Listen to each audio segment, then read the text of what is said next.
अस्सलामुअलैकुम मास्टर। आइली वालेकुम सलाम। बता खोली दिया वैसे तो छा थियो बाबू?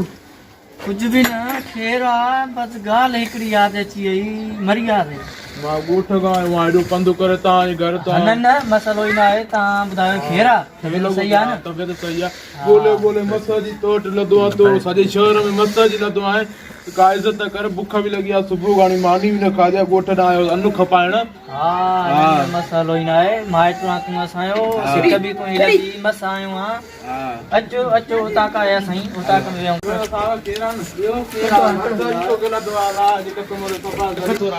न न मसलो ई न आहे। माइट वे हलिया उतां का साईं आहे हिते तव्हां वेहो।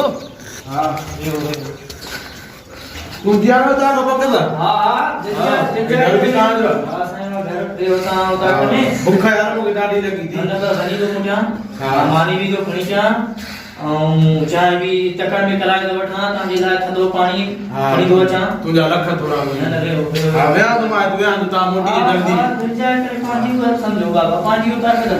तव्हां वेहो असां वञी मोटूं था, वञी मोटूं। सही आहे। सही आहे न बाबू? सही आहे। तव्हां वेहो मां वञी थो मोटां।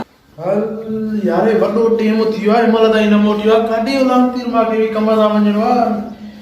अनार ॾे पैसा विड़ियल आहे, अधु कलाक थियो हिनमहिल ताईं न मोटियो आहे। छो भला भाऊ छा आहे? छा भाऊ की बैठो आ ता करे? साईं ये दिमाग सही तो आचो यार। सही तो करो आचो ये उन जो उतार है ना। न भाऊ छितो थियो है पढ़ाई होता करे वे नहीं सही तो आचो जी। पढ़ाई होता है कि सही दा करे थियो है निकल तो निकल ए उतार के पढ़ाई है कि सही आचो करो।